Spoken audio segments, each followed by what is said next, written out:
गोली मार भेजे मैं कि भेजा शोर करता है, भेज की सुनेगा तो मरेगा कल।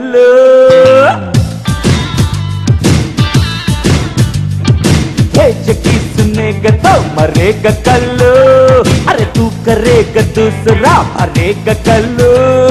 मामा कल्लू मामा, ए मामा कल्लू मामा।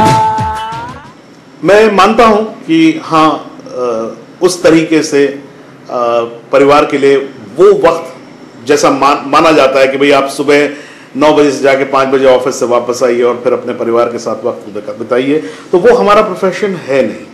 लेकिन मैं ऐसा नहीं मानता कि जो क्वालिटेटिव टाइम है वो फिल्म के लोग अपने परिवार को नहीं देते, ऐसा नहीं है। हम लोग बहुत ज़्यादा क्वालिटेटिव टाइम देते हैं। जैसे आज हमारी शादी को हो गए तकरीबन 12-13 साल हो गए, पिछले 13 साल से, और उससे पहले कोर्टशिप के 2 साल। तो पिछले 14-15 साल से मैं अपनी पत्नी को जानता हूं, और तब से एक चीज हमेशा हम लोगों ने फॉलो की है कि भाई हम सुबह की चाय जो है वो जरूर साथ पीते हैं। और सुबह की चाय का मतलब होता है कि तकरीबन वो चाय जो है वो चलती है 2-2.5 घंटे। तो 2-2.5 घंटे आप बैठ के बात करते हैं। सुबह हम लोग जल्दी उठ जाते हैं, उसके बाद बैठ के बात करते हैं, क्या सोचते हैं चीज़ों के बारे में, अपने काम के बारे में, लोगों के बारे में, वो सारी बातें हम शेयर करते हैं। और उसके बाद फिर मैं अपने काम पे निकलता हूँ, मेरी पत्नी अपने काम पे निकलती है, और फिर उसके बाद हम लोग शाम को मिलते हैं, और फिर हम लोग डिनर पे साथ में, डिनर से पहले बात करते हैं, डिनर करने के बाद हम लोग, ये तो एक आयुर्वेद में भी कहा जाता है कि खाना खाने के बाद सोना नहीं चाहिए तुरंत, तो खाना खाने के बाद तुरंत हम लोग सोते नहीं है, फिर 1-2 घंटा हम लोग फिर बात करते हैं और फिर सोते हैं। तो I think that's a very very qualitative time which we spend together. हम दोनों ही, मैं और मेरी पत्नी दोनों ही बहुत ही घुमक्कड़ किस्म के इंसान हैं। हम लोग 2010 मतलब 2009 31 तारीख दिसंबर को जब सारी दुनिया पार्टी मना रही थी, तो हम लोग 9 बजे सोने चले गए थे। और हम लोग जब सारी दुनिया सुबह सोने जा रही थी, तो उस वक्त हम लोग कुछ 4 बजे उठे और 5 बजे तक पैकिंग करके हमने कार में सामान डाला और हम लोग निकल पड़े। और ये नहीं मालूम था कहाँ जाना है। कार हम लोगों ने निकाली और हमने ड्राइव करनी शुरू की कार। और पहला जो पड़ाव था हमारा, पहले दिन, वो मैसूर था, 850 किलोमीटर दूर। उस दिन हम वहाँ रुके, और उसके बाद मैं अगले दिन फिर हमने 350 किलोमीटर कवर किया। उसके अगले दिन फिर हमने 150 किलोमीटर कवर किया, और हम लोग मुनार जा पहुँचे। तो बम्बई से मुनार बहुत दूरी है। फिर वहाँ बहुत घूमे हम लोग इधर उधर, कहीं पर भी, मतलब जहाँ पर कार का स्टीयरिंग घूम गया और जहाँ रोड है हम लोग वहीं चले गए। और कुछ 10 दिन बाद हम लोग वापस आए, तो हम लोगों ने तकरीबन 5000 किलोमीटर का सफ़र जो है कार में तय किया था। तो कहीं पर भी घूमना हमें बहुत अच्छा लगता है। हम लोग सुबह चाय घर पे नहीं पीते थे, हम लोग चाय पीने यहाँ पर एक आरे जंगल है, बहुत बड़ा जंगल है, वहाँ पर एक चाय शॉप है, तो बहुत खूबसूरत जगह है वो। वहाँ हम लोग रोज सुबह निकल जाते थे कार से, और वहाँ जाके बैठ के चाय पीते थे और बात करते थे। तो सत्या रिलीज हो गई थी, हिट हो गई थी, सब कुछ था, और मैं बहुत चुप रहता था उन दिनों। तो मेरी पत्नी ने मुझे कहा कि भाई तुम्हें थोड़ा ये मालूम है कि that you have stopped smiling, आपने मुस्कुराना बंद कर दिया। तो मैंने उनको बोला, मैंने कहा कि हाँ, मतलब फिल्म हिट हो गई है, लेकिन पता नहीं आगे क्या होगा, और मुझे कितना कुछ करना है, मैं कितना कुछ करना चाहता हूँ, अभी बहुत मेहनत करनी है, और कैसे करूँ, अभी तक कोई मेरा इंटरव्यू लेने नहीं आया, मीडिया मेरे को पूछ नहीं रही, ये सब मैं बोल रहा था उनको। तो उन्होंने मुझसे ये कहा कि देखो सौरभ, अगर तुम इस बात को अप्रिशिएट नहीं कर सकते हो कि तुम कहाँ थे और कहाँ पहुँचे हो, तो इस जर्नी का कोई फ़ायदा नहीं है, क्योंकि तुम कभी भी हंस नहीं पाओगे। तुम कितनी भी बड़ी जगह पहुँच जाओगे, तुम्हें हमेशा लगता रहेगा अरे मैंने तो अभी कुछ किया नहीं, अभी तो बहुत कुछ करना है। और उस वक्त मुझे इस बात का एहसास हुआ कि एक दिल्ली का लड़का जो दिल्ली में पला बड़ा, जिसके फादर प्रोफेसर, जिसका फिल्म इंडस्ट्री से कोई लेना देना नहीं, जो बड़े पर्दे पर देव साहब को और धर्मेंद्र जी को और अमिताभ जी को सबको देखता था, वो उन सब से मिल चुका है।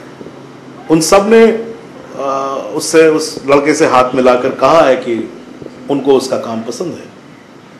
तो मेरे लिए अचानक मैंने कहा कि इतनी बड़ी बात मेरे जीवन में हो चुकी है।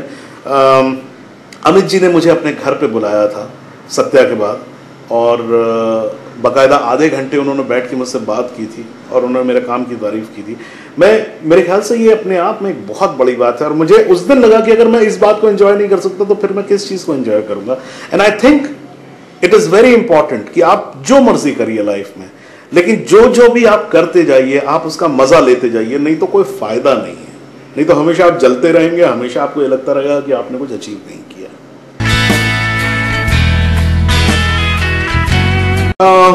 मैं सच कहूं तो मेरा पढ़ना बहुत कम हो गया है। पढ़ने की आदत मेरी बहुत कम हो गई है। मैं पहले अच्छा खासा पढ़ लेता था, अब थोड़ा कम पढ़ पाता हूं। लेकिन फिर भी मुझे रस्किन बॉन्ड बहुत पसंद है। मैं रस्किन बॉन्ड को बहुत पढ़ता हूं जब भी मौका लगता है। उसके अलावा जब भी कुछ अच्छा पढ़ने का मौका मिल जाता है, फिल्में मैं बहुत देखता हूँ। फिल्म मैं कभी नहीं छोड़ता, वक्त निकाल के मैं फिल्में ज़रूर देखता हूँ, क्योंकि वो बहुत ज़रूरी है मेरे लिए।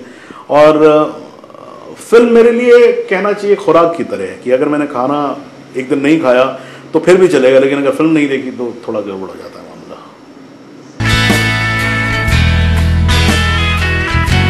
मैं अगर किसी आदमी की फिल्म मिस करता हूँ, मतलब मैं देखना तो बहुत लोगों की फिल्म देखना चाहता हूँ। मैं रजत की फिल्म देखना चाहता हूँ, मैं अनुराग की फिल्म देखना चाहता हूँ। सुभाष कपूर एक डायरेक्टर हैं जिन्होंने अभी मैंने उनकी फिल्म देखी, मुझे बहुत पसंद आई।